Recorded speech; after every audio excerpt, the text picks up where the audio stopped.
Reggie. T. Back at it again. Man. Two men and a stool. Here we go again. We're going to put something on top of the stool today that we think is the cornerstone of our success. You know, you can try to do a lot of things in life, but if you can't read, and we've talked about this subject before, but we said we're going to circle back to make sure that we clearly bring out some of these points. And the driving question we're going to use today, how are parents failing their children? I know that's our driving question, but I'm going to say it a little different. And when I say this, it may cause some people to be uncomfortable, and that's okay. I would say some parents are failing their children, and I mean failing. That's a heck of a statement.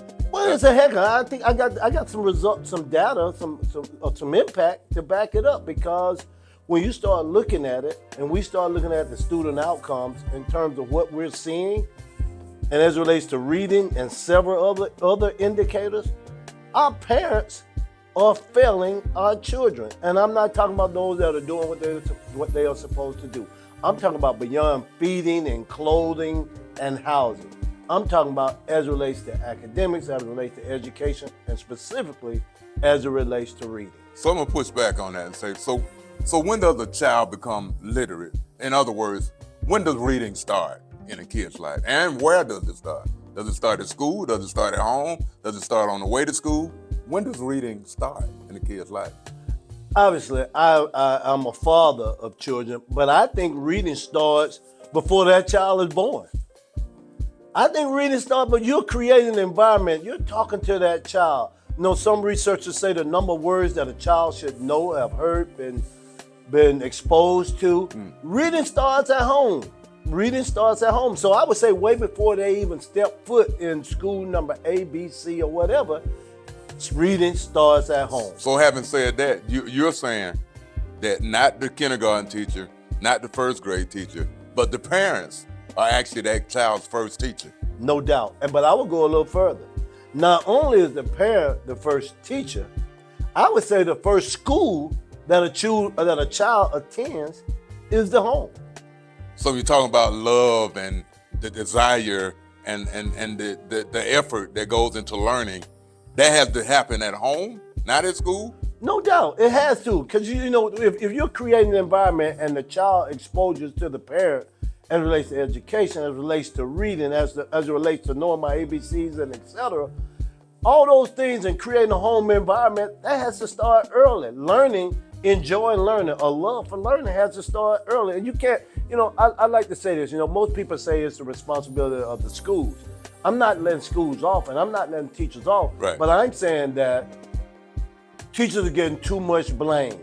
Parents need to own it. Understand, own it. They got to own the learning. They have to advocate, right. But more importantly, you have to be responsible right. for your child's learning, regardless of your education level. So children should, or your babies should be celebrated when they learn their ABCs, when they learn how to make these different sounds as it relates to phonics, when they can use those sight cards and they can call words and see pictures and understand. When they see a picture of a cat, they can pick the word cat, and those things should be celebrated, and that happens at home, not in the kindergarten. It probably supported in the kindergarten. That's right. But it actually starts at home. Got to, T. I mean, if you don't, you can't say, well, all education is a responsibility of the teacher. I mean, the fact that your child don't know their ABCs, when that child hits the kindergarten or the first grade, if that child doesn't know how to speak, you can't say that is a responsibility of the school, because you have to, well, I would say it this way. You need to send me a child. Me being the teacher, the educator. No, I'm saying, yes, me being the teacher. You must send me at least a child that's coming to school ready to learn. Ready to learn. That, to me, that's the key. I'm not saying that you should know all the things that teachers are equipped to do, but you at least have to send me somebody that's coming to school ready to learn. And we're going to talk about facts. We're going to talk about facts. So parenting in education is important. Parents can't take their heads out. Just take them to the front door of the school and then say, hey, teachers, hey, educators, you all are responsible for teaching my kid. You have to play a role, because it has to be a two-way street. When you cross into the threshold of learning and when you cross back into that threshold of the home, education has to be, reading has to be, just because we're focusing on reading, because reading for me is the cornerstone of all success. So let's get into let's talk about some of the key points. Really, let's get into some of the key points around success as relates. So let's look at academic performance as an example. But when you talk about, before we get there, but students that actually struggle with reading, they actually experience failure or they have a problem with school altogether. No doubt. But see, I want to make sure I put a caveat in there. I'm not talking about all parents. You know if you're doing what you're supposed to do. And I'm not talking about students with special needs. Right. I understand learning disabilities and et cetera. But I'm talking about parents who are not supporting their students, supporting their child, and expecting that the school is responsible for all of it. So I would say Reggie Beatty, 5th grade spelling bee champion. 2nd grade spelling bee champion. Oh, I gave you too much credit. You gave me too much. I didn't make it in the 5th. There wasn't a lot of big words in the 2nd grade to be the champion. but second grade spelling bee champion. And you wear that as a badge of honor. Badge of honor. But that was early on. Yes.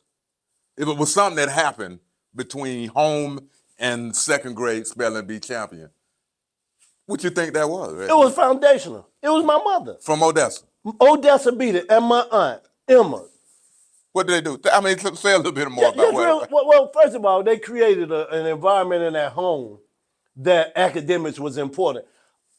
Even though my mother only had a 10th grade education, but education, even where we grew up at, as one would say in the hood, we grew up poor, we grew up on welfare, but there was no doubt early on that my mother created an environment every day, Tony. I watched my mother read the newspaper. I'm talking about as kids. My brother and I talk about it all the time. We watched our mother read the newspaper. Every day. Every day. She read Atlanta the Journal newspaper. and Constitution. Atlanta Journal and Constitution. So in my mind, if you're creating that type of environment and books and reading, she created that. Even though she was not formally educated, she created an environment. And so, I mean, when we think about, let's talk about some key points though, because most people would say to me, well, Reggie, what do you mean parents are failing their kids? Okay, let's hit it. Let's go a little bit deeper. I'm gonna give you an example. Let's look at academic achievement or academic performance. If my child can't read, how can my child succeed in math? How can my child succeed in science? And if you don't understand how to read in the environment that we live in, I mean, regardless of your age level, if you don't understand and you can't identify words and you can't complete or solve a problem, a written problem, then how am I going to survive in this world? That's just one. I can go deeper though, Tony, and talk about grade retention. Example, if you retain me once, even though I know we're not retaining a lot of students, but if we keep socially promoting students, and I have a master the 1st grade, the 2nd grade, the 3rd grade, it's not going to get any easier. And so let's think about a child that's retained. There's a 27% likelihood that your child won't graduate from high school if you retain once. One time. If you retain twice, there's a 54% likelihood. Imagine you're in the 12th grade or the 11th grade, which is 17 years old, but now I'm about to turn 90. 19. Feels like 90. Feels like I know 90. I said that, but it feels like 90 because I've been in school longer than the average student. And now all of a sudden I've been retained 3 times and I have enough credits that classify me as a freshman. You're not going to do it. Why? Because you're embarrassed. Why? Because of those other factors. That's one indicator, academic. What about behavior?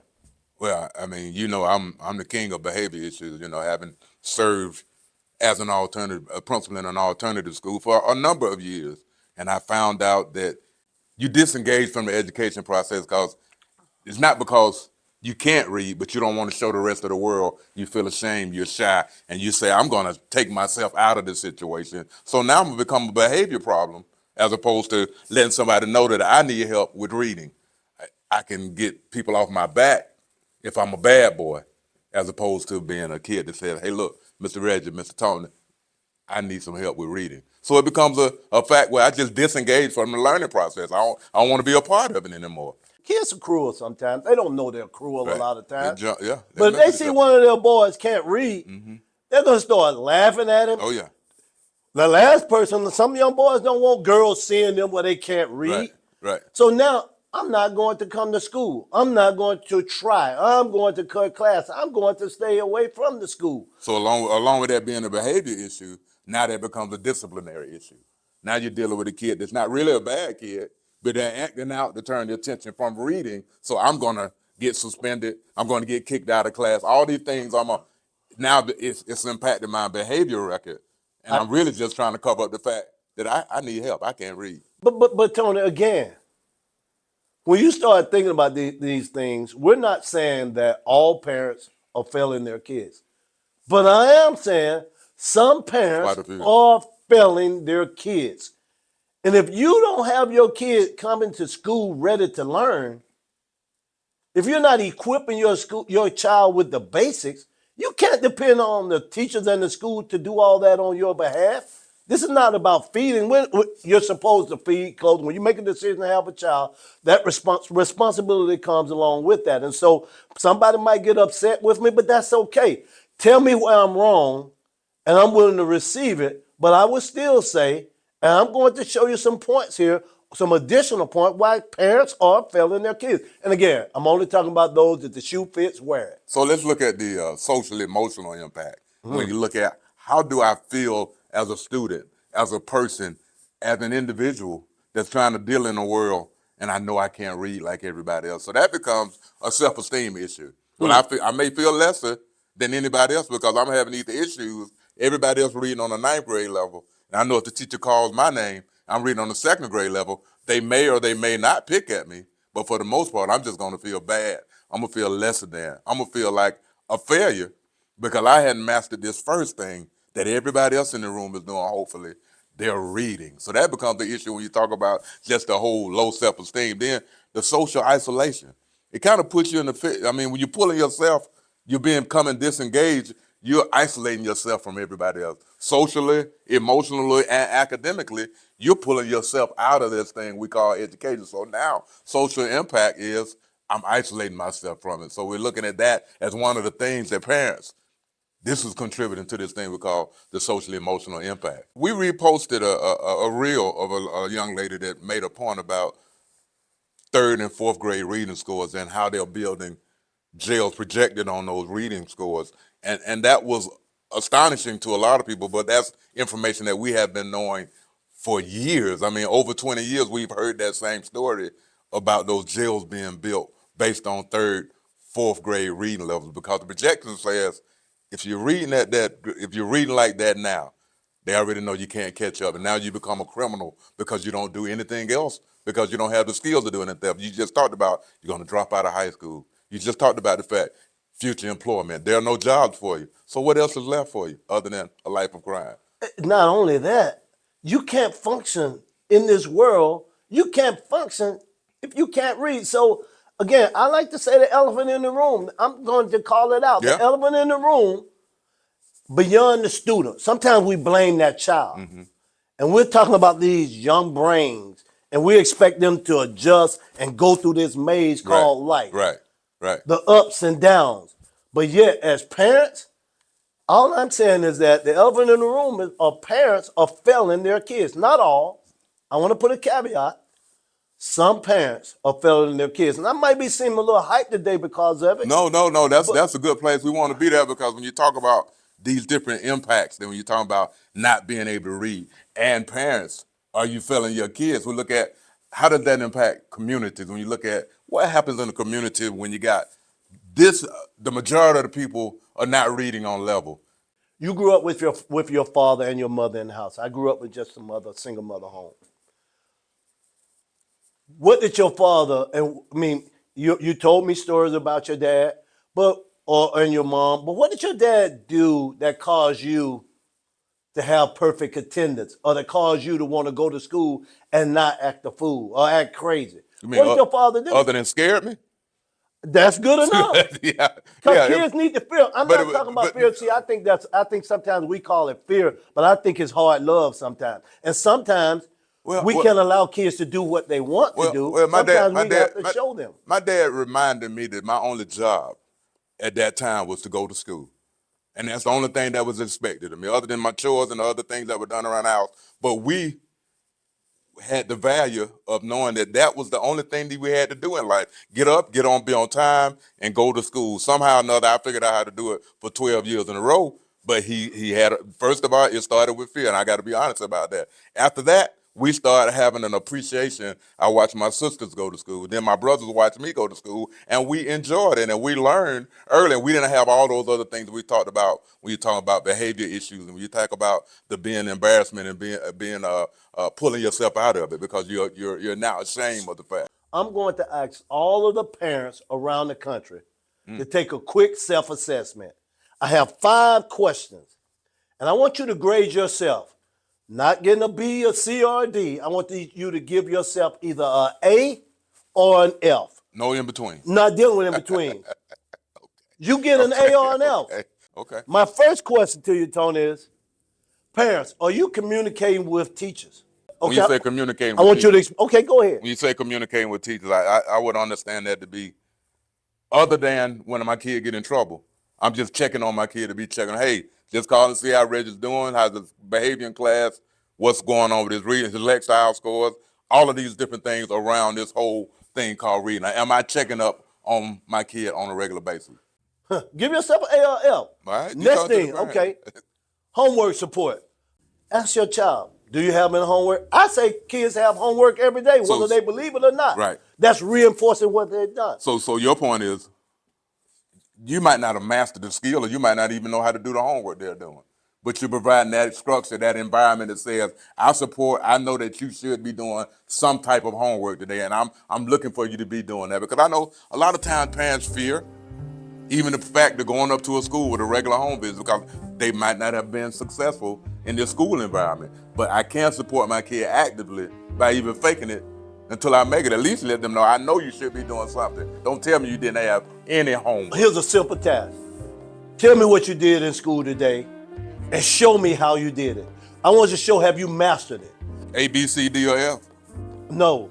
A or F, are you doing it? You're going to stick with that? I'm sticking with it. Then the third thing, T, and again, this is a simple assessment. The third thing is, are you providing encouragement and motivation to let your child know how important school is? Are you having those education conversations? So striving for excellence. You know, one of your favorite things, we speak to kids all around the country.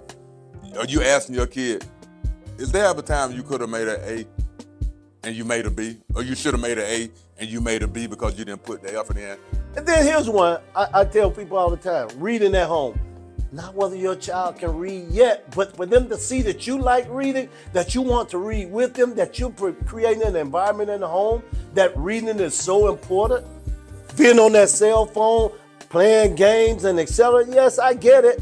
But are you reading at home, and how important is it? Are they reading books that they like? Do you go to the library and with celebrating reading. When I see you pronounce a new word, when I see you doing something that's outside of your comfort zone, and you're doing something with this thing called reading, that's my expectation every day. You walk in, I might be reading a book. Right. Or we sitting down, hey, let's read tonight. Let's read each other. But I'm not talking about reading. I'm talking about enjoyable reading. Let it be fun. Let a kid know that reading can be fun. You saw your mother reading the paper every day. Reading the newspaper every day. Enjoyed, okay. Reading the paper every day. AB. I went to the cartoons. I pull out the cartoons. Beetle Bailey. I wanted to get Beetle Bailey. I'm reading you know what? And then the fifth thing I want on that, each one of these parents, I want to ask this next question. You cannot tell me that you don't know how your child is performing in school. You must monitor your child's academic progress. There's no reason, you know if your child is coming to school, there's no reason that a child, Tony, look, 26% of all kids miss 10 days or more of school. That's a lot. Black kids. That's a lot. Let me just talk about African American kids. That's a lot. 39% of our kids are missing 10% of the school day. So A, B, C, D, or F on monitoring academic progress. No, you get an A or F. You're either doing it or you're not. There's no in between. Good principle that we work with, they want parent support. In other words, send me that child, that beautiful child. Send me a child to school that's ready to learn. And parents, you know, it is the elephant in the room. I'll call it out. If you are failing your child, you need to look in the mirror and ask yourself, are you doing what you're supposed to do? Our role is to try to help and support, and please continue to subscribe, tell other people about it, comment on it, because our role is not to hurt or harm. We're identifying challenges and concerns in our community, and we want to be part of the solution. So on behalf of 2 men in the Stool, we appreciate what you're doing. Thank you for your support. And on behalf of Tony and I just want to say thank you, thank you, thank you.